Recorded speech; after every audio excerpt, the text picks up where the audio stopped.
What's going on, people? It's Mr. Dore back again with the another review show. I hope everyone's fit and well.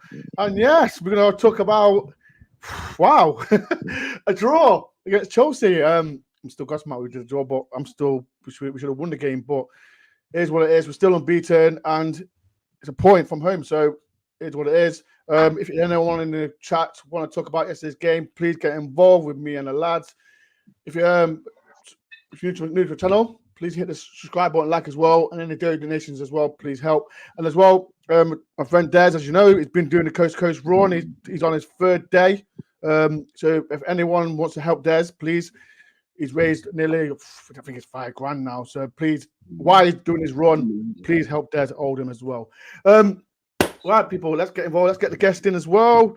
First of all, the man himself, Glenn. How are you, Glenn? Yeah, very well, thank you. Had a under 12s football cup match this afternoon, and the quality was almost as good as yesterday afternoon. It was a great game. Feeling like I'm very much looking forward to the next hour. Going to be a roller coaster of emotions again, isn't it? I'm really glad though we're not coming on here and talking about a defeat or a draw. Yesterday felt like a win actually to me, so we'll no doubt unpack that. 100%. Next up, we've got the Welsh Wizard himself. He looks rough, but the man himself, Steve. How you doing, Steve? Yeah, right, better. Yeah, like I said before, we went on air. Been a bit under the weather than last week, but yesterday's result cheered me up a bit. But yeah, looking forward to talk about it. Next up, the man himself, Marlo. How you doing, Marlo? All good. Very happy after yesterday. Yeah, the legend himself. We've got a lot to talk about as well. Before, let's say we just spoke about Des, and another legend who's with Des is here. Kay, watching live from the Lake District as well, people. And I say I did speak about Des. Kay, if you can, put the link in the description so I can put it as a thing. So as well, people. Another one, Ian. Ian's there as well. So yes, shout out to Ian, Kay, Des, and Dawn is Dawn there as well. And Stanley the dog as well. So people, if you can, please support Des while he's doing it. Kay, please, if you can put in the group chat or send me through Facebook link and I'll put it on the chat as well. Like some people, Des is doing his third day as well. So please support Des as well. Wow. But yeah, thank you, Kay and Ian, and everyone else is watching. Chris as well, evening crew from New Jersey, actually a legend. Forest are legit, turning into the masters. We are the masters. We are the masters. And evening, everyone. Colin says hi. And Gary, how you doing, Gary? Good to see you yesterday. Evening chats, great result yesterday. Not many teams will take 4 points from Anfield and Stamford Bridge, 100%. 100%. Even Brighton. If you forgot Brighton, Gary. Didn't Gary get the prediction right as well, Dore? Oh, didn't he say 1-1? He did say 1-1. Yeah. And I will throw myself under the bus. I did talk to Gary, why are you being negative? I said to guys, and it's good that Gary's not throwing me under the bus. I threw myself under the bus. So Gary did get his prediction right. So Gary, I do apologise for that. As well, Paddy Irish, he's always on here as well. Evening, Dore and crew. Crazy second on football yesterday. Great point at Stamford Bridge. Please see is going for the win. Wow, we've done 100%. And this is why I want to talk about in the show. Because like I said, we did it against Brighton. We nearly won that game. We did it against Chelsea. We nearly won that game with 10 men. So that's why I do really want to talk about it. Right. Let's talk about this game. Let me talk to you first, Glenn. We've got a point at Chelsea. What's your thoughts about it? Yeah, it's interesting. I think the general feedback and comments from all areas, loads of Forest fans I've been speaking to, you guys over the last sort of 24 hours, mates of mine at work, some of the kids who are Chelsea fans that were saying that we're gonna lose badly, and generally just listening and reading stuff over the last 24 hours. It's really encouraging how much respect we're getting for these sorts of performances. I think the overwhelming conclusion for me was that going into the game, I was a little bit like Dave, to be honest, Dore, where I was expecting it to be a high-scoring game. I was expecting it to be a game where they will score goals, but they'll also concede, and they're defensively, I don't think they're as strong as us. And Dave made some really good points on Friday evening when he spoke to you. And it worked out to be the case that they looked leaky at certain situations. We didn't quite capitalise going forward at certain points. I think the point you made where we should have won, I don't think we should have won. We could have won, and it could have been 3 points for either team, couldn't it, in the end? But the overall feeling for me was a team where we'd performed well away from home. At home, weirdly, we'd not performed as well against Chelsea. I remember the Sterling goal that was scored almost on the line, wasn't it, in the roof of the net a couple of seasons ago, and then last year where Hudson-Odoi scored, and then the last 10 minutes of the game, Nicholas Jackson nicked 3 points for them. And that when we go to the bridge, we always play well. But I was always on the air of urging the eye of caution, where we got this, we got a team that's on the up in Chelsea. We got a team that are really playing much better, and that the catalyst was on the program cover yesterday in this fella who can't miss at the moment. And I was really worried that we would get beaten by 3 or 4. And in the end, it was wonderful that we came out of that game managing to keep a team that are on the up, or are 4th in the league now. Rightly so, because that one player is the difference maker for them. In a team where they've scored 16 goals in 4 games, and we managed to keep them to 1, and we could have won. In the end, it was the difference between those 2 keepers in the final half an hour. And how amazing was it to see it and hear it? It was just a phenomenal game in the end. So for me, the fact that we kept a team, when you look at a 1-1, you go a 1-1 with a team who'd gone down to 10 men, you think, okay, that looks like a good game. We might have a look at that. But in context, in isolation, it's like one of them kind of, it would be 3rd or 4th, or on Saturday, it would be 6th or 7th in match of the day. It was a brilliant performance from a team that could have won the game, like I said, in Forest, against a team that were expected to score more than 3. And we kept them down to 1. And defensively, we were phenomenal. No doubt we'll unpack who made the difference, Sells and the others. But for me, the way we managed to keep it to 1-1, and then we could have nicked it in the end, was the most promising going forward performance, element of the performance for me. Before I get Steve on, I got there's 2 comments I want to read as well. I think after yesterday's game, we can add Chelsea to the fans. We have on strings, 100%. Eve, how you doing, Eve? Good evening, Mr. Dore, Glenn, Stephen Marlowe. Hope you're all well. I'm finishing working out, enjoying the seat ground while listening to you. Oh, that's it, Eve. You're doing it one. And we've got another legend as well, Don. I've seen his game reaction, and he praised Nottingham Forest as well. So I want to shout out to Don as well. You guys had a solid team. So can you see some chemistry there, man? You have a good season for sure. More upsets for you in the big side against you lot. Like I said, respect to Don. Like I said, I've seen his video, his clip, and need to be praised Forest as well, because I saw loads of, I don't know what I've seen loads of Chelsea content creators did say we played well, but you get the usual Chelsea fans saying, "Oh, we should have won," blah blah, this and that. I think stuff. Did you watch the game? Seriously? But like I said, respect to Don and a fellow other Chelsea fans as well, showing respect to Forest, because for neutral, it was a great game for a good band. It could have gone either way. But shout out to Don as well. Make sure everyone subscribe to Don and CFC as well. Absolutely legend as well. As well, Ian. Great result yesterday. It was a great result, Ian. Steve, what was your thoughts on the game, my friend? I think what we're starting to see here is a team with real character now, and leaders. I think we've been crying for leaders. We've been mentioning since we've gone back into the Prem, getting leaders into the team. And I think I'll just touch on one player who's going to be little hint for later is my man of the match, Milenkovic in the back. Unbelievable. For a player who's not got the captaincy, for me, he's a nailed-on captain within the next year or so. I know it's nothing against Yates, but if you just watch him, the way he rallies his team... Don't bother, leave my Yates alone. If you just see the way he just rallies a team or organises, and just little subtle things he does, like calms the team down. If we go 1-up, he's like, right, switch on. If we are defending corners, free kicks, he's just a leader. And these are the players we've been crying out for a while. Just about the game, though, when Gibbs White got injured, from that moment on, the game just went into utter chaos. It was nuts. For a neutral, it must have been a great game.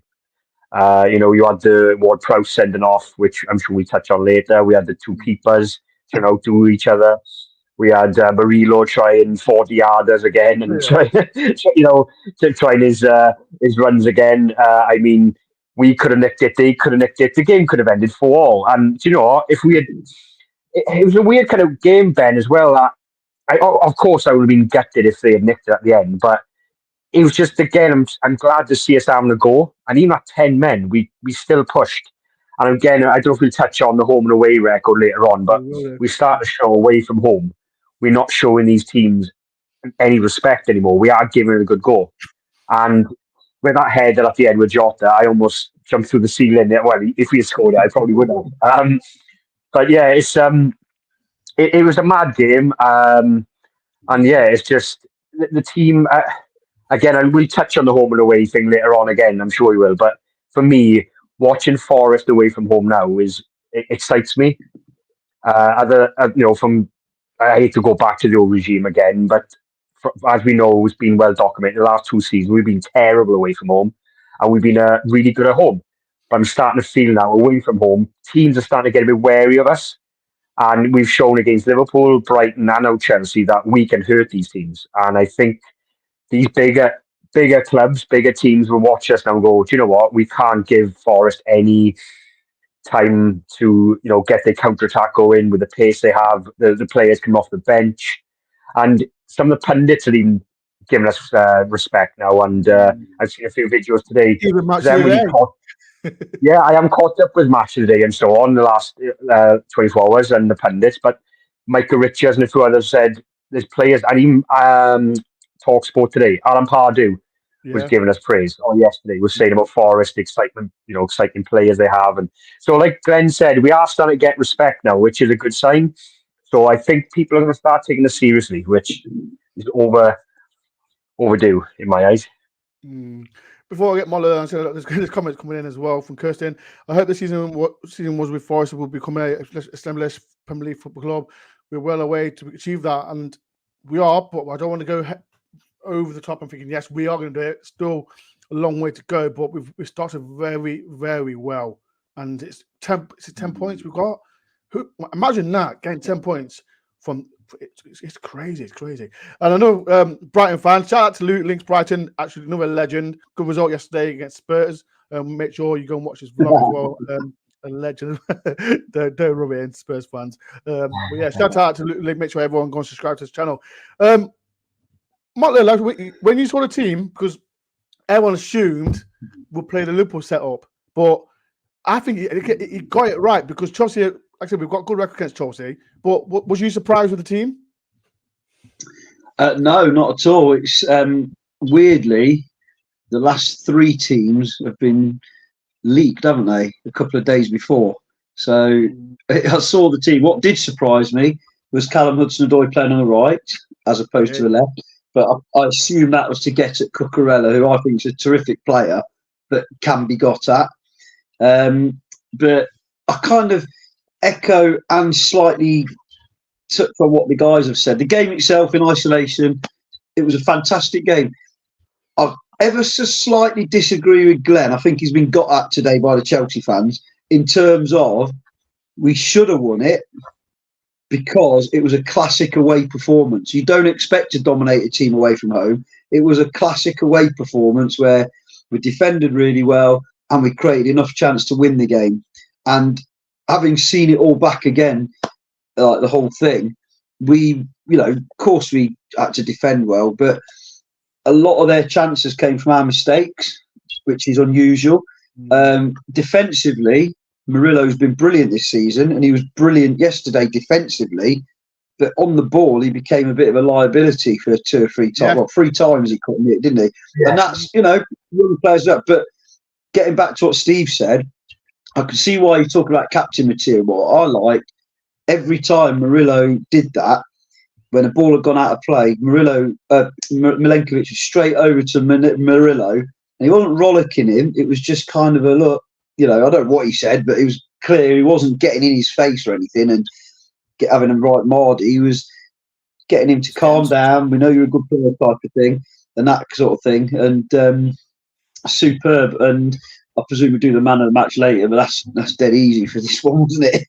That said, their keeper was the overall man of the match, which again is why one of the reasons I disagree with Glenn, in that our keeper made a lot of really, really good saves. Their keeper made two potentially, one worldy and one very, very, very good save as well. So yeah, really, really positive. It's the loudest I've ever heard Chelsea fans for about 5 minutes or so. They were loud. They were louder at Fulham Broadway, like moaning about the game. I could it was like all I heard from Chelsea, and there's no disrespect, Don, but all I heard was Chelsea, Chelsea, Chelsea. Is that all they sing? Don, put in the chat, please. What? Come on, what do you think about Chelsea fans, Don? Because I don't know. I don't know why. You talk to Chelsea fans that have been going years, and I've got close to live down that way, and I know people that are as old as me that some of them still go a lot, don't it? It's the danger of becoming a tourist club, isn't it? And we saw it at Tottenham away for a lot of their fans. You're starting to see it in large portions at Liverpool, and that I just hope. I know we need the money, and I know we need to increase the crowds and blah blah blah. But I hope we never become that much of a tourist club. And if any genuine Forest fan ever buys a Forest half and half scarf with anybody that's in English school, then they should be given an automatic life ban. Horrendous. But anyway, that's another issue. But pleased with the performance. Shame about Gibbs White, but he was walking today in a petrol station, not limping, so hopefully he'll be all right. I was about to say, I'm just going to comment from Thomas. And he's on Gibbs White, blah, blah, blah. There is a picture of him not wearing crutches. So yeah, hopefully that's good news. He'd just been to fill it with petrol, I think, and he walked into the shop and he wasn't, no crutches. I don't think he had a boot or anything like that. So hopefully, I think when I've watched it back, I think he's done, like you'll see this a lot, Glenn, in basketball, when you turn your ankle when you land. It was a bit like that, wasn't it? And that hurts a hell of a lot, but it recovers fairly quickly. Especially with the treatment he'll get. I really hope he doesn't miss out. Yeah, I really hope he doesn't miss out. Obviously, it's more important what happens to Forest. I hope he doesn't miss out on going to the England camp, because I know he loves that, and it's really boosted him. But yeah, so yesterday's game, couldn't complain. I think we should have won it as the away team. The way the plan went, even with 10 men, we were clinical. And again, not to contradict Steve, I think he said about the previous regime, we're playing the same kind of tactical setup as the previous regime, but the big difference now is we've got better players that have become more experienced, and we've shut the back door, haven't we? Simple as that. We've got two centre-halves defensively who, for 99% of the time, are almost immovable. I think you give... I don't want to get into that whole Cooper. I'm not into that. I'm a Forest fan, but I think what we have now is better players, a proper defence, strong defence, and that's with, and this is ironic after yesterday, I think a slightly weaker keeper than we had in our first season back. But it's the old Cloughie thing, isn't it? You build from the back. If you've got the back door shut, you can take on anyone. And Chelsea didn't really look like scoring, apart from when we made mistakes, until that crazy last 10 minutes when it was basketball stuff. So that's my take. You're making a really good point there, Molo. Actually, I think that if you transplant the Forest of 2 seasons ago, who was sitting back and soaking up pressure, and whenever they had the ball, were either playing it to a player who then was losing possession, or they were just kicking the play away. That was pretty much how we were from 92 to 104 minutes, 103 minutes before we had that corner short, got something out of. We had to go down to 10 men, and that was a quality differential between 2 seasons ago and now, is that we're able to soak up that pressure and actually play out to the pace and actually play something. Elliot Anderson was pulling the ball through for 55, 60 minutes, wasn't it? It was obvious. I was speaking to the bloke next to me saying, looks like he's running his boots out because he's going to go off shortly. He knows he's going to go off for 60 minutes. but that was absolutely It felt like a good a point. two-time sub, didn't it? Do you think the better yeah. crux of the We've team? got better players at the end of the day now, haven't we? You know, in most positions, we've either got better players or the same player we had 2 years ago who is now a better player. Your example of Yates, who just keeps getting better and better. I'm sure we'll talk about him individually later. And the wide men are both better than what we had when we were promoted.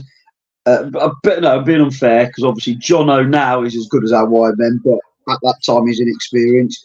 The midfield, you know, I think Elliot Anderson's an absolute talent. You know, 2 years ago, if you'd have said Jamie Ward-Prowse would be in our side and people would be questioning whether he deserved to start, we'd have laughed at them, wouldn't we? You know, and then up front we've got, I think, a player who is playing the best football of his career on top of his game, who's just a superb player. Who, for some reason, everyone goes, "Oh, we need to sign a striker. We need to sign a striker." I get we need cover, but nobody's taking Wood's place in my eyes anytime soon. But yeah, but I agree, Glenn.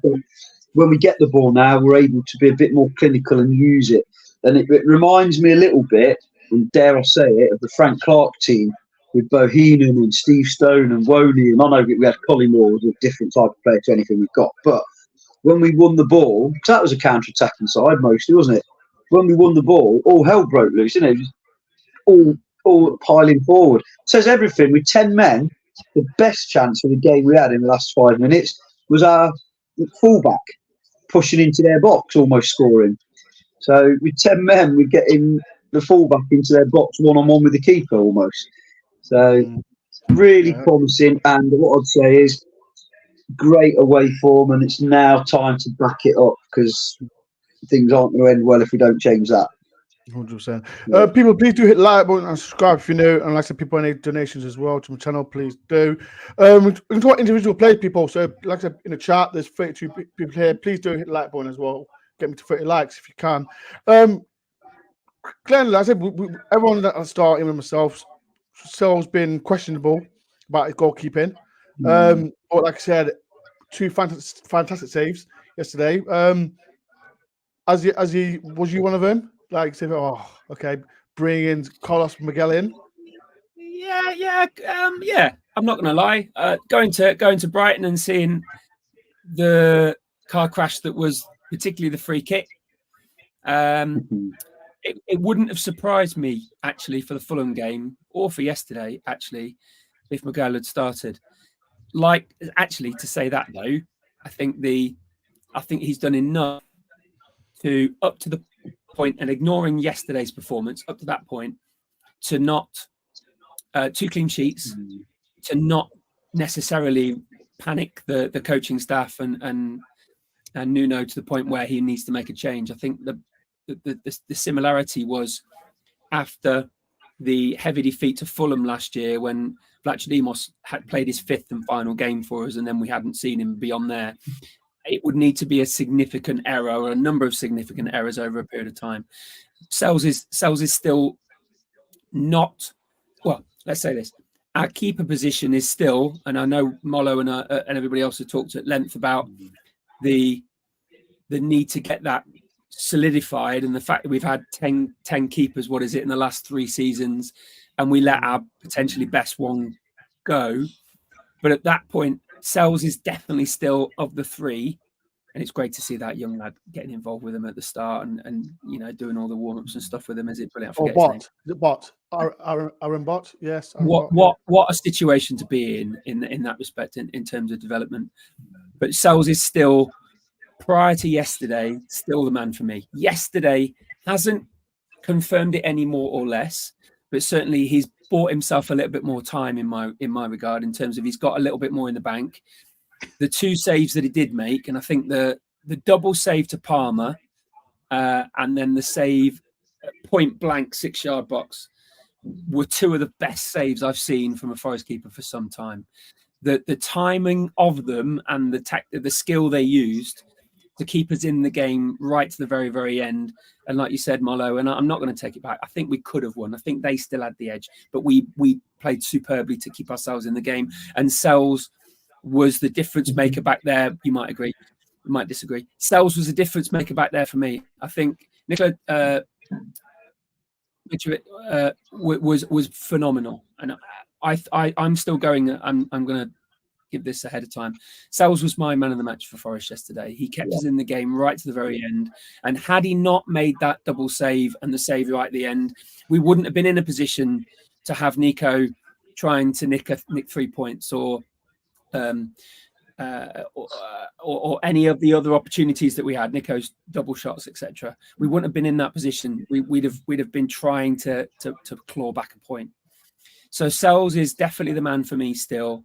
He's playing probably some of the best football we've seen him after a poor performance, and that's what I want all of our players to do when they have a bad day, when they have a bad game, to get themselves together, to look what their fundamentals are, and actually come out and not show and prove anything, because they're all Forest players and we'll all back them to the hilt. But to show that that was a particularly poor day for them, and this is what they're capable of. You know, the pull off the line at Anfield could well have been a knock in if you watched it on the line. He could have knocked it in with his left elbow as he tried to save it on the line yesterday. So all of those fine margins and the double save and the save at the very end keep Sells in the goal for me for the foreseeable future. Now, obviously, there's talk about replacing for a higher ranked keeper from another club, and that will all come out in the wash, no doubt, by January. But Sells is still the man for me. I think Miguel is still not experienced enough at this level, but he's an ideal deputy.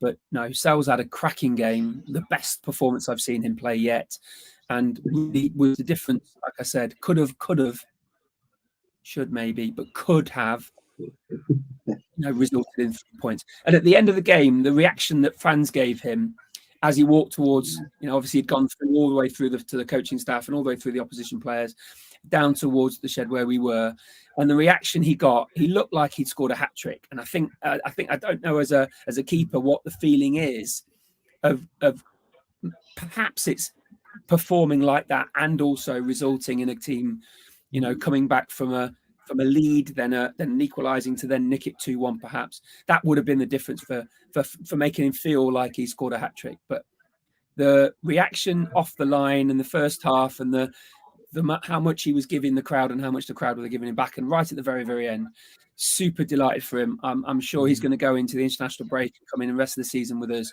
with this renewed confidence, and that's what we want from the player back there. We want him to be confident in his ability and leading from the back there, as you said, Steve, an additional leader in that group of 5 who are really making the difference for us and securing these points in the end. Yeah, fantastic performance. Like Gary said, Sells had a best game yesterday. Still has his Anfield moment. He does. He had a moment yesterday against Chelsea right at the end. But like I said, very, very lucky. Mark says in the Colmore era, Mark Crossley was one of the best assets due to the position by throwing the ball to curve into players' run. Get him to be a coach of Sells for that. Yes, 100%. You ain't got Collymore though. Yeah, exactly.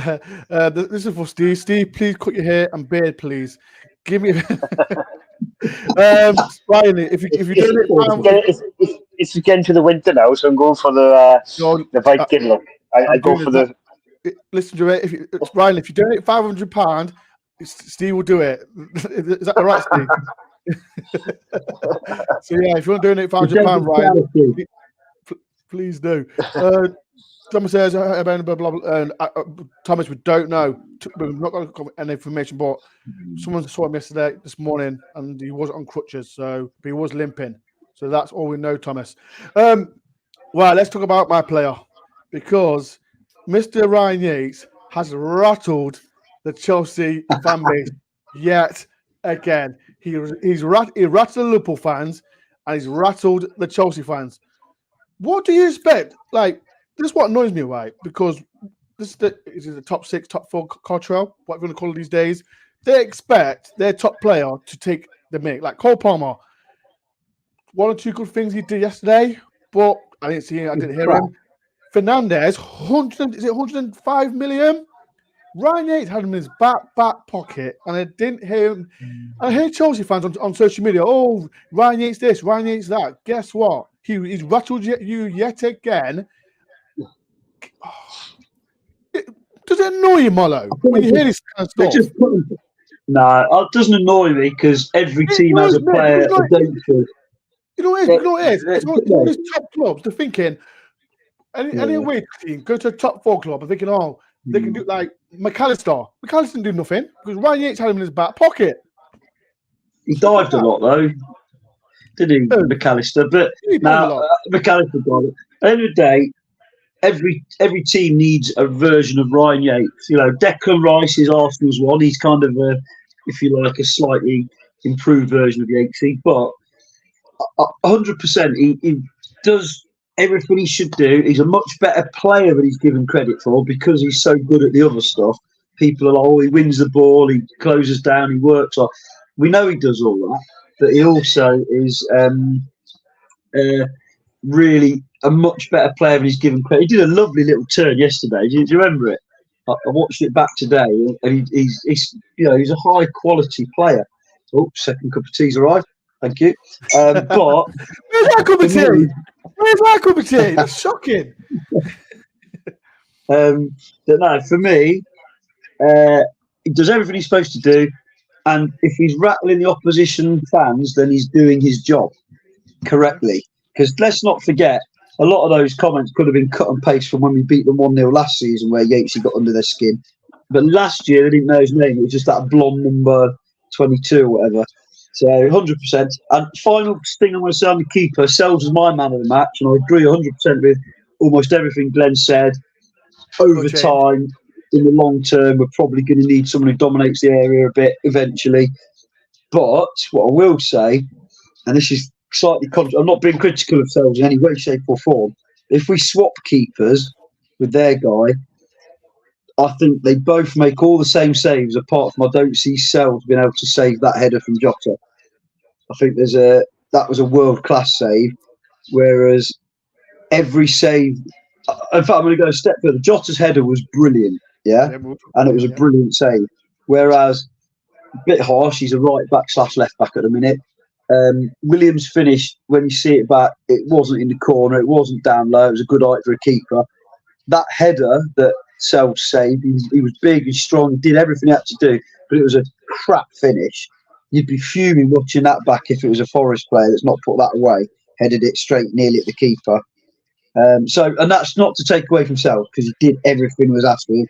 And after his questionable performance at Brighton, again, he clearly didn't like playing at Brighton because he cost us last year, didn't he? He was faultless at Fulham.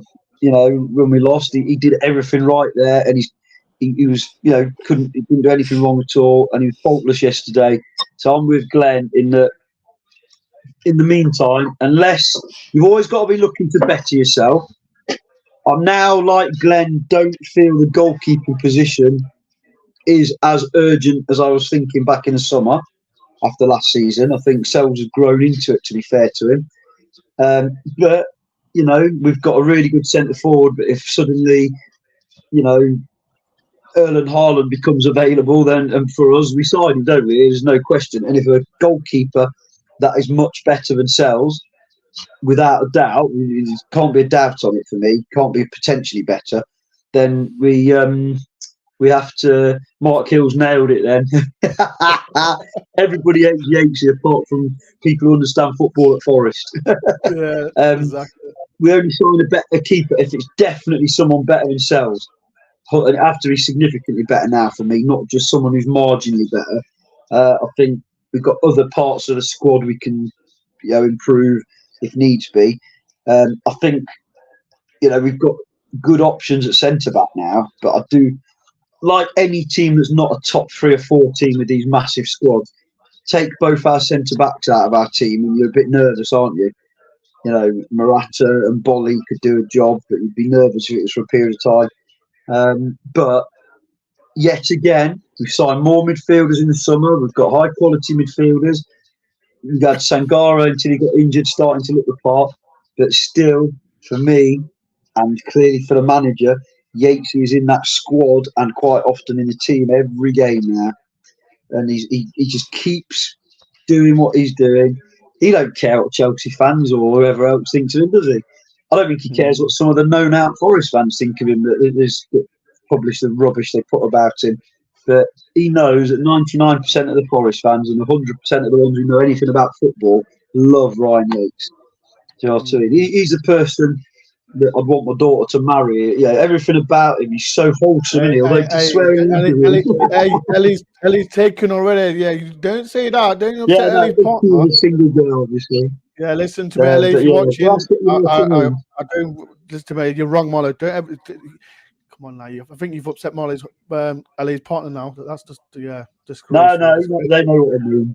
They know what I mean. But he's the sort of guy that every mother-in-law, every mum would want their son to come home with, a daughter even to come home with, isn't it? Well, or son, and who cares?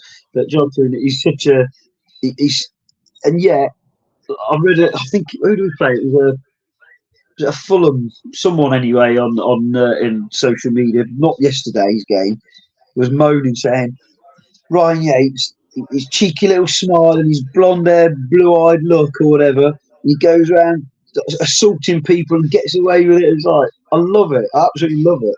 He's for me, he's one of the first names on the team sheet pretty much every game because he gets the others playing as well, doesn't he? You know, would you want to play if you were a midfielder or in that Forest side? You'd want him in your side next year, wouldn't you? And it's simple as that because you know he'll give you the ball. He never hangs on to the ball too long. He's not like a greedy player, is he, or anything like that. He gives the pass to people in better positions, keeps it simple most of the time, and does all the horrible stuff. Like I said, like Gary said, these top 16 expect us to play open, expanding football. It ain't happening, folks. Yates doesn't know me. Just the soft players every time Yates goes down. Gary, you such a liar. You always criticise Ryan Yates. You threw me under the bus. Now I'm going to throw you under the bus. You criticise Yates every single time. I'm sorry, guy, but it has to be done. I'm sorry, guy. So I prefer Karen, but yeah, sorry, guy. That's the end of my Yates loving. Sorry. Yeah, I'm always worried getting injured. With Big T is the same player. No striker is much for January. I think we'll try. That's a different show, if I'm honest. Let's talk about. You know what? Let's talk about Chris Wood, Steve, because I know Glenn. Don't bother, Glenn. If Glenn trying to call me out for this one, but I criticise Woody. I when we did. No, you liked him. I'm saying you criticise me, and let me. I'm not. This is why I'm not asking you, Glenn. This is why I'm not talking to you, Glenn. I'm like, let me get Steve. He scores again, and wow, it's mad. It is mad because he's our number one striker now. Because everyone said Taiwanese, he's the man. Blah blah blah. Chris Wood's the man now. Talk to me, Steve, man. People in the chat as well. How are you feeling about Chris Wood, man? I think he's been I don't know who mentioned it. He's playing the best football for Forest. Was it you, Marlo? You mentioned. I don't think it was. Yeah, Marlo said, yeah. Yeah, he is playing the best football for Forest, isn't he, Steve? Well, in recent years, yes, because he had his bit of a flop at Newcastle. I work with a Newcastle fan. He said today, you take Chris Wood back now. But yeah. But for me, since Nuno's come in, he's the one player who's really thrived under Nuno. For some reason, Steve Cooper just couldn't get nothing out of him. And then Nuno's come in, and he's our Haaland, isn't he? It's unreal. I see there's a stat that's going around since Nuno's come in, isn't it? Only Palmer and Haaland have scored more Premiership goals than Chris Wood. And that's that 12 is Palmer's penalty. Yeah. I think it's just Ben. What I said going way back when Steve Cooper was in charge, when we signed Chris Wood, and I said then we never used Chris Wood properly. For some reason, we just never played into his strengths. It made him look like a fool the way we set up. We had wingers. We did sign Elanga and we signed Azukai. We never got the ball whipped into him. We never played into his strengths. We never played into the box. We never played into him to hold it up to play off, knock it off to little 1-2s. But now Nuno's come in and gone right. He's looked at Chris Wood and gone right. We can work around this guy. Clearly, he prefers him to Taiwo. And I think what has gone against Taiwo is He had obviously no his injuries. choice to be fair, Steve. He had no choice to be fair, Steve. He had no choice because Taiwo was injured. Again. Yeah. So he's at again. So he's had to really get the best out of Chris Wood, and we have, reaped the benefits because last year he was vital for us staying up. You take his goals out, and we get relegated. End of. So I think I think Chris Wood is on to score another. I think he'll break 10 goals this season. He's 4. He's halfway there already. So I think he's aiming. I think he can get 12 to 15 goals this season, Chris Wood. If we carry on, I'm going to go with my prediction now: 12 to 15 goals. Clip it if you want, Ben. I'm going to say Chris Wood will score between 12 and 15 goals in all competitions. People in the chat, do you agree? Yes or no? Come on, who agrees with Steve? Yes or no? Will he get? Well, how many did he score? How many did he score last year in the Premier League? Was it 10? No, more than that. He scored 19 since last year. In the Premier League, though, was it 14 he scored last year? 14. Glenn's getting a start. 15 one assist. How many? 15. 15 one assist. He's already got 4 and 7. So yeah, he can get 18. He can get 18, 14. So work up the maths. You're old enough and experienced enough to know football doesn't work that way, and all it needs is him to pick up a niggly injury that he can't shake. Don't jinx it now. Never ever. Look, you can say you're right. He'll score 15 goals, 100% if he stays fully fit all season. But that is a massive word for a centre forward who's being booted around all the time. And people writing off Taiwo are being silly because we're going to need him at some point. I hope Chris Wood starts every game, but in reality, we've said that. Isn't it weird saying that? I wish Chris Wood plays every game. It's weird after everyone criticised him at the start. I waste the money. But you know what, right? He was never fit when he first signed. He came back off a bad injury. Yeah. But the thing is, right, when we beat Liverpool a couple of weeks ago, Chris Wood, you didn't see a lot of him. He didn't do a lot in the game. But that doesn't mean he wasn't working hard. If you watch him, he still works hard. He still chases down the keeper like he was doing that yesterday. He chases down the centre half. Even though he's not involved in the game, he does little things off the ball. Even if he drags players out of position, he creates a space for Hudson-Odoi and Alanga to attack the space. So he's been, I think Nuno, he's real, he's a player who's really come into his own under Nuno. And it just sticks out like a sore thumb. Like he's just chalk and cheese compared to he was under Cooper to now. It's just unbelievable. Who would have thought when we signed him, he would be talking about this 18 months on or whatever this is. It's mad. Yeah, he's playing well in Germany. I think he scored 2 yesterday, if I'm honest. But Chris Wood, what turned different in Ben was a hat trick in Newcastle. That's Chris Wood's. That's when he arrived. That game was when he scored a hat trick. We were like, "Oh, hello," and especially up there, showing them fans up there. And then that was it. That was a turning point for him. Somebody said to me yesterday about that hat trick. They reckon they've not seen a better hat trick from a Forest player in their time, and they're as old as me. Like we don't quite remember the Storymore hat trick. Mollo's the oldest here, people. Just for Mollo's the oldest people on this panel. I know I don't look it. Thanks to Glenn, but Mollo's throw you in the bus, Glenn. I don't know. I don't know who's the oldest here. I'm the youngest. I'm the youngest. Mollo. Sorry. Can I just say a good hat trick? Just a side thing. Radi Maneski's hat trick at Crystal Palace. Yeah, that was a good hat trick. Yeah.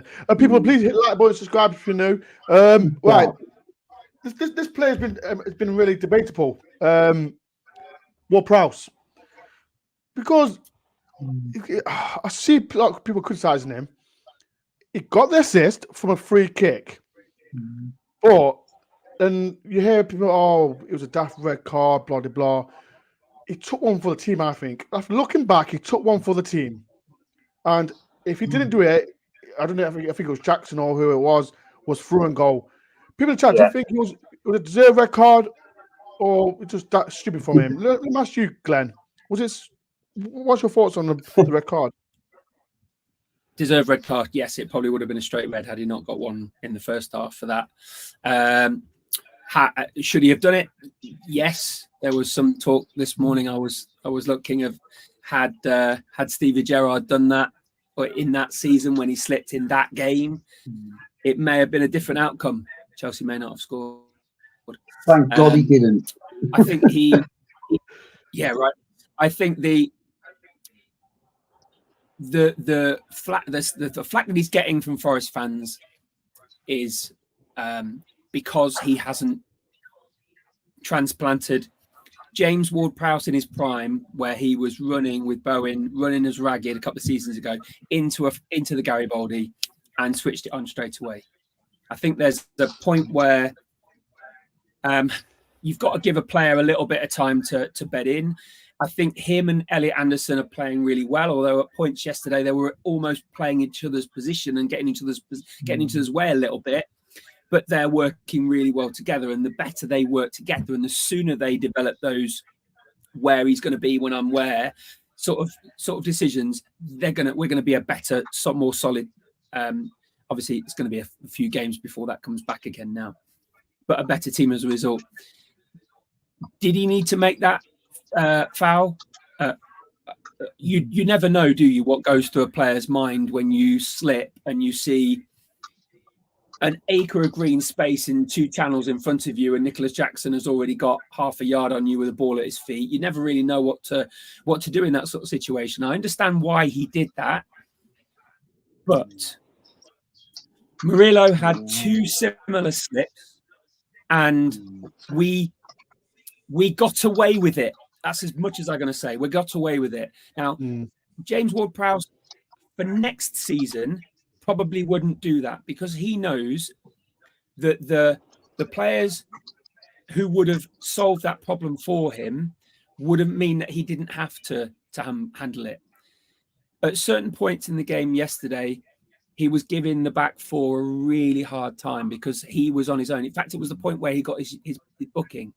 He was giving the back four a real hard time because they were backing away, and he was in that lone situation in the 8 role there, where he had to make a decision there because a certain player was towards our goal, and who knows what would have happened. They've obviously watched the clips. Now that comes back it up then. When he got turned by Palmer. Yeah, for sure. That comes from a potential point of, I haven't got total confidence in what these lads are going to do. I have to put myself and make a decision. And that decision is to pull. And he didn't really foul him. He just put his arm across the top of him. It wasn't a particular foul, but it was in that situation where it prevented him from going forward. I think the handball red card one, I think he'll learn from, because when he looks at it again, it wasn't him in isolation. It wasn't Nicholas Jackson on the edge of the D, one-on-one with Sells, with nothing else to, and that's the only decision you have to make in that point. Because of where it was on that right side channel, I think in hindsight and in future, he may not have done that. But we don't know what goes through a player's mind 2 seconds after you slip, when you then turn and you're almost on your knees trying to pick yourself up and get into that position to sprint on. I can understand why he did it.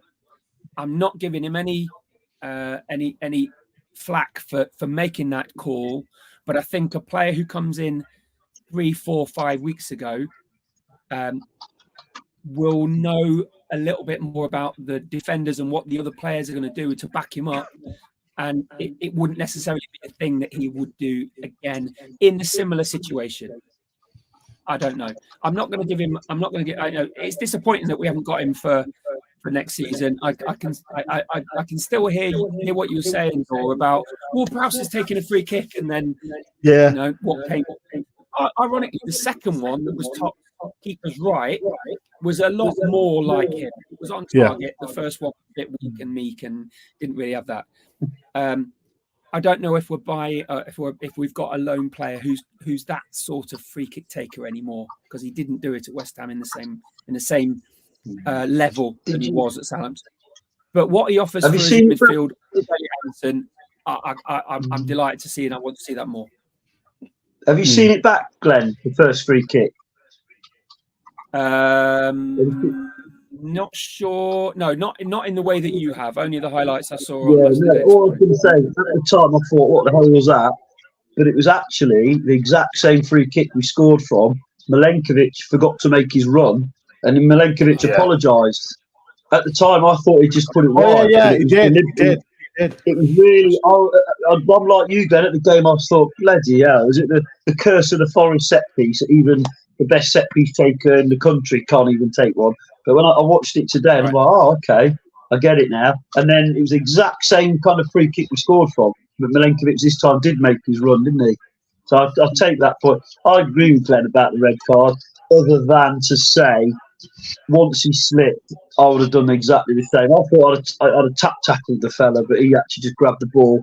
He had no choice, but he didn't slip because it was slippery. He slipped because he had a tight touch. And a midfielder of his quality shouldn't be doing that, because actually he played all right. He played, he's not come in and pulled up any trees, figuratively speaking, has he? Because obviously that's not the sort of player he is, and Glenn's nailed it. But yeah, JWP, he's come in and he's done a really good job. And I'm with Glenn that it's only going to get better. But I like the way there's a lot of switching, because I don't like to see Anderson stuck out wide. I think he's too good for that. I think he's superb in the middle. And I thought that midfield three, the way they kind of moved around a lot, I thought it was really good. And you're right, occasionally they got in each other's way with the same run, but also they had numbers in wherever the ball was, which is what you want from midfielders. But it was a definite red. It wasn't daft. It was just a really poor touch. The first red yellow card annoyed me more, because at the time I said he might pay for that. I know, obviously he's supposedly a world class player, Palmer. Not that we saw much of it. He got rolled by him, didn't he? Really like an absolute amateur. Someone of his experience shouldn't be getting rolled by a player like that. Then he hasn't really pulled him down, has he? He's touched him and he's gone down like he's always going to. And I said at the time that might cost us later. It didn't, though, did it? It was It was the right decision to do what he did, because we got the point. If you know what I mean. Steve, sorry. Go on, Steve, you're next. No, yeah, just about the Ward-Prowse red card, and I agree with Marlo about. In a sense, he took one for the team as well, the first yellow, because he did get rolled by Palmer, and Palmer had Akers in front of him. So he took one for the team then, and he took one for the team with the handball. But can I just say, if he hadn't handballed that second one, right, if he had just not bothered doing anything about it, and Jackson was swung goal and scored, I guarantee you would have been slating him even more for the loose touch he had and the poor touch he had than what he's done. Because in my eyes, he's taken one for the team. And I spoke to the ex-pro in work with me today, and I told him about it because he didn't see the incident. But I asked him about it. Steve, what's his name? Andy Legg. Andy Legg. People remember Andy Legg, play for Notts County. Just thought I'd tell you that. Notts County. And the throw-in, Mr. Throw-in. And he said, fair play to him, he took one for the team. So, I mean, I think to go back to the incident, this is for your memory back now, right? Do you remember Solskjaer playing for Man United against Newcastle, I think it was? And someone run from the halfway line, threw on goal, and Solskjaer just cleaned him out and took a red. And he just, like Ward-Prowse, didn't even look, just knew he's going to be sent off. Oh, yeah, I remember that one. Yeah, he completely cleaned the guy out. Back then.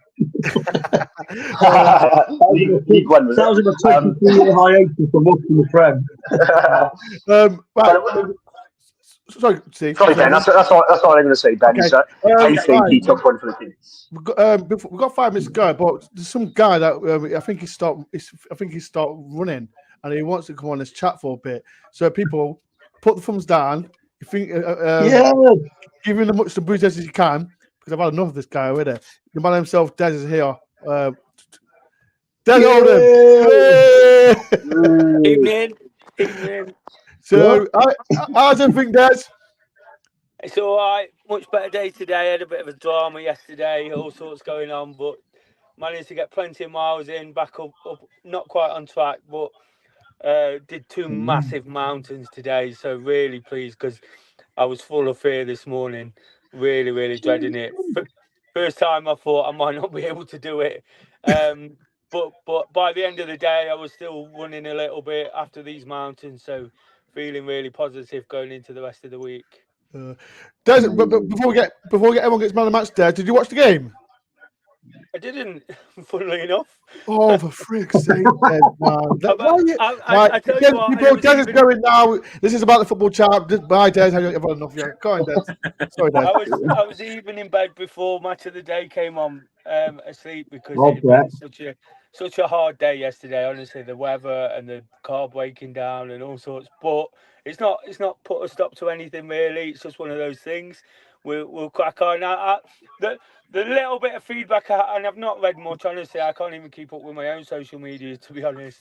The little bit of feedback I've heard, it was really exciting, and the away end was epic from what I can make out from the bits and bobs I've seen off Twitter. So of course that killed me. But if you saw my pictures yesterday, I was head to toe in Forest. I needed that big coat on because the rain was just battering me. Oh, Des. People like to say people say let's start the stream, but make sure everyone help us out for Des. Like I said, it's his third day. Des, how much you raised so far, Des, before we get man the matches? How much you raised, Des? I think it's about 5,600. Bloody hell. 400, maybe 5,400. So really pleased with that. Really pleased. There's been a bit of an injection this week, and if anyone can get behind it, of course. This morning, honestly, I was struggling a bit. You know, my motivation had gone a little bit. So I purposely put on my Footprints t-shirt and remembered why I was doing it. You know, and it got me going. And I actually went across the highest point today, 780 meters. And it was absolutely brutal, but it was a real high as well. It really picked my spirits up and got me cracking on. And I actually finished when it was dark. I was walking through farmers' fields in the dark. So it really did the trick. It got me out all day. And like I say, getting back towards where I need to be for the rest of the week. So appreciate anybody that's popped on late and sponsored. And if we can get any more before the end of the week, of course, the whole thing's for Footprints, who are an amazing charity that lots of Forest fans support and well aware of already. How's your calves and hamstrings doing? Hey, how's your calves and hamstrings? Do you know what? I'm really positive about it, Molo. Do you know, the whole thing is an amazing experience as it was supposed to be. And even the rain, there was 24 hours of rain yesterday afternoon and this morning, and it really threw me. And my mind's good, my body's good, my calves and even my knee, which is a bit tricky at the best of times, is good. The one thing that's absolutely killing me is my feet. They're in a mess. They're in an absolute mess. But you know, it like I say, the big thing for me tonight was after I'd done these 2 hills was to get my legs moving so I can really catch up over the next few days. And thankfully, I could still run. Good. That's amazing. Good. You can still talk, can't you? I've had enough of your voice already, Des. Can we get rid of you?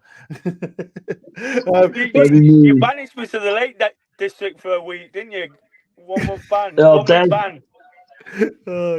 You helped inspire us. You got to do it now. So people, make sure everyone, like I said, I put the link at the top. So maybe if people can help, click on the link, support Des, and like I said, it's a fantastic charity. Right, let's before we go, everyone's won the match and team rating as well in the link as well. Please help out. Man of the match. Let me start with you. Well, Steve, who was your man of the match? Milenkovic for me. Yeah. Sells, yes, for this stage, but Milenkovic, I think he was outstanding. Showed leadership skills, just the way he was vocal, like I said, just things I picked up watching on the TV. It's just the way he rallied the troops.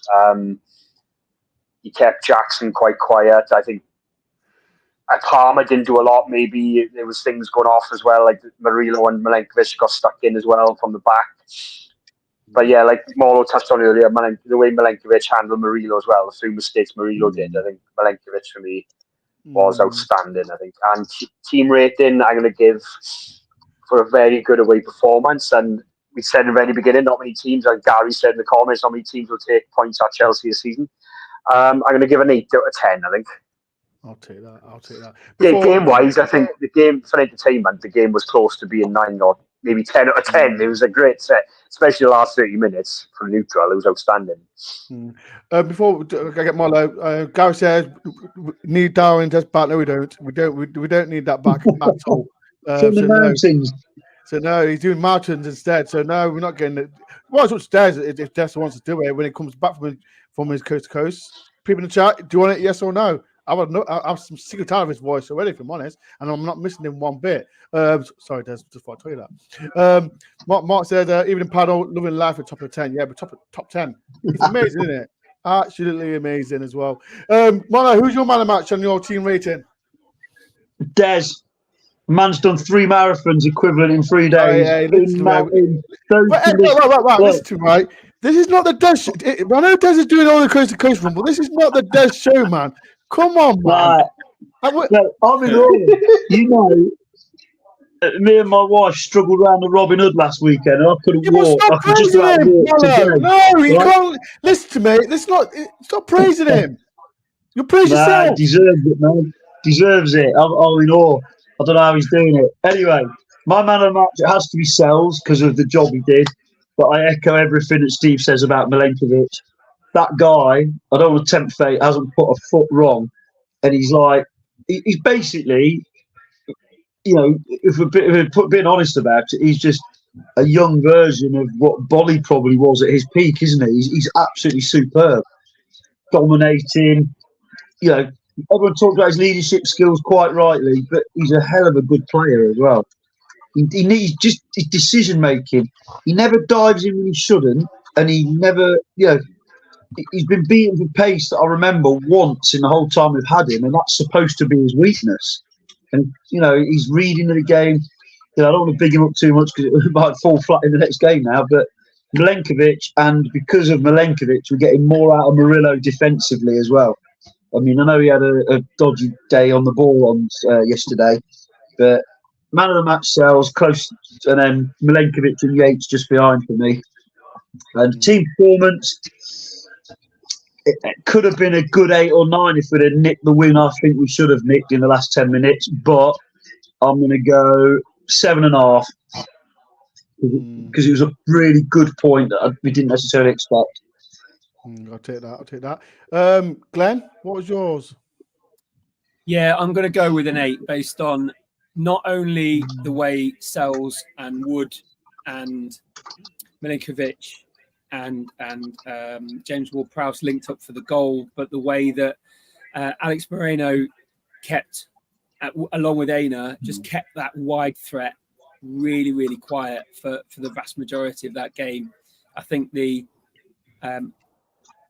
clear-cut man of the match for me and the player that kept us in the game was Matt Sells. He was outstanding yesterday, and I can't see beyond him. Yes, we had other players that had really great performances and have been consistent and have not put a foot wrong. And even Milenkovic, if he has a poor game, and everybody has a bad day at work, if he has a poor game, he's still got a load of credit in the bank for the player he is, for the leader he is, for the price that he cost us, and what he offers our teams. Absolutely phenomenal. But on yesterday's performance, rather than a player of the month, and Milenkovic was worthy of getting that for me. I know Molo, you and I were talking about that. I vote for him as well. But on the basis of yesterday's performance, Matt Sells was hands, elbows, head and shoulders above anyone else. Did you see the Sky ratings in the end? Both goalkeepers were given 9 out of 10. Yeah, both goalkeepers got 9 out of 10. It was well deserved, to be fair. Yeah, 100%. And the Chelsea goalkeeper got man of the match. Yeah, because I know the Chelsea fans were giving it was a game against Brighton. It gave them so much stick, and they still won. But still, my rating, I'm not going to lie, I love Yates, but my Ryan Yates, because he's rattled the whole Chelsea fan base. Sorry, that's all it is. But yeah, not jokes aside, I think Milenkovic is man of the match is rattling a fan base. I love Yates. He's brilliant. You know what it is? Man of the match. I came out of the ground. Man of the match is rattling a fan base. That's not a football decision. You're rattling the whole fan base. I've gone out the ground and I rattled the Leicester fan base. I didn't get man of the match. No. It is right. I'm walking in front, right? You see the Chelsea fans at the front, and I'm saying, "Fucking Yates, man! You should have got fucking books." And that's my language, but I'm smirking, man, because he didn't see my voice coat. I was like, "Excuse me." I was like, "Don't get upset because he's rattled you. It's fine. It's okay." Can I just say one negative thing, or it's just for me. It was Hudson O'Doy's poorest game in the Forest shirt yesterday, yesterday. Do you think the occasion got to him, though, Steve? Do you think the occasion got to him going back to his club? I think so. Yeah, for me, looking at it now, maybe I would have put Alanga in his position instead of him. For me, I don't know if it was a Chelsea thing or whatever. It just, and Cucurella had the better of him as well. It was like there was one time he got around him, but Cucurella just brushed him off the ball. I thought Hudson O'Doy's up for this. He just felt off. It was that sympathy, not sympathy. It was that thing where you sometimes pick a player going back to their old club, and yeah, I think it'd have been better off on the other side of the pitch. I thought I don't think it was that bad, but I think you're right. I think Alanga's head would have hurt him. His body language was a little bit off yesterday for me. Which was just a bit of a bounce. Who's your man match, Des? You lot with the man of the match. That's what I've heard. Stanley the dog. I'm getting a picture. Stanley was my man of the match yesterday. He got me through some quite hairy moments. Oh God! Where is Stanley? Is he there? Is he asleep? He's Yes, Stanley. Stanley. People show some love to Stanley the dog, man. Wait, is that K next year? I put K on. Wait. Right. So you've got your cell phone, Des. You've not gone K on. You should be. People in the chat absolutely annihilate Des for that. Yeah, and here's Ian. Here's Dawn. See? There's a problem. This is what I don't like about Des. It's all about Des and doesn't think about his wife and his 2 friends and the dog. That's disgraceful, Des. $5,000 for charity. And you still beg me to come on, Dore. I don't beg. Ben, I go on record to say within a year this channel will be sponsored by Des Oldham. He's been on here for 15 minutes. Wait, people in chat, he's been here for 15 minutes and Kay's next to him and Dawn and Ian and the dog are there and they didn't even palm the pit. He should be disgraceful, Des. It should be disgraceful. It's all right. I'll set up a chat between you and Stan. Private chat. Who's going to talk more sense? Stan. The dog. That is a negative for you if we're going to be, now that we're trying to better ourselves as a team and a club. If we don't now transfer the home results, then all this away form is going to be for almost nothing. We've got to start doing something. And by the way, we're coming for you, Leicester, as well. We're coming for you. It's not going to be long. We've got to do something to be on the pod. It's Ben Dore. It's to me. There's the last time Des has come on my channel ever again. I'm joking. Des can come on my channel. Just it is what it is. Right. 20 quid a time. But before we go, lots of people, like I said, Des is doing his on third day run as well. Tomorrow it's his 4th day. Make sure everyone sponsors Des. The link is in the top. If you can, please do. He's raised nearly $5,000, more than $5,000. So please do. It's been a great show. International week. Duties are great. Who got next? Got Palace. Is it Palace on Monday? Palace. Well? And people say then Leicester. As well, people. Palace then Leicester. I know there's still tickets for Crystal Palace at home. So if you haven't got a ticket, go and get one because I know Crystal Palace haven't sold all the tickets. So if you can, go and get one. Don't like so yeah. Yeah. You can't knock Palace for that, though, can you? Monday night coming from that part of the country, that's a nightmare for them. And they're a good bunch of fans, they are. Yeah. It's about 5 miles fewer miles than I would, Molo, when I'm driving up. Fair enough. Palace is the nearest ground to me, about 5 miles that way. So that's a hard journey to do, isn't it? Yeah. Right, people. Glenn, are you going to the game, Glenn? Are you going to the game? Glenn, are you going to the game, Glenn? I'm aiming to. I'm aiming to, yes. I'm aiming to, yes.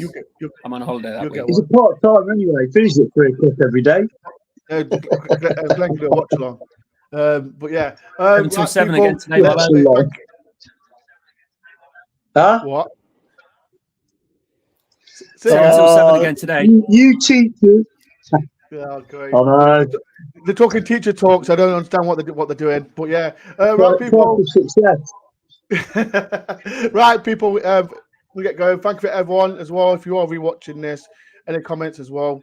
Please show some love to Des as well. Don't show some love to Des because he didn't show the dog. Support Des. That's what I'm going to say. Support Des. Enjoy your run tomorrow, Des. Don't and enjoy, and as well, Kay, Dawn, and Ian, and the dog. Don't support Des. Let him do it himself. And yeah, I'm liking your pictures, Dawn and Ian as well, and the dog. I'm not giving you praise, Des. I've had enough. Right, people. Thank you for everyone. Peace and love, everyone, and I'll see you. There will be some videos soon coming up as well, so watch out for them. Right, peace and love. We're still unbeaten. Joe said, "Don't cry about it." Ryan Yates will be in your mind for the next 2 weeks. Don't cry. Peace and love. Up the forest.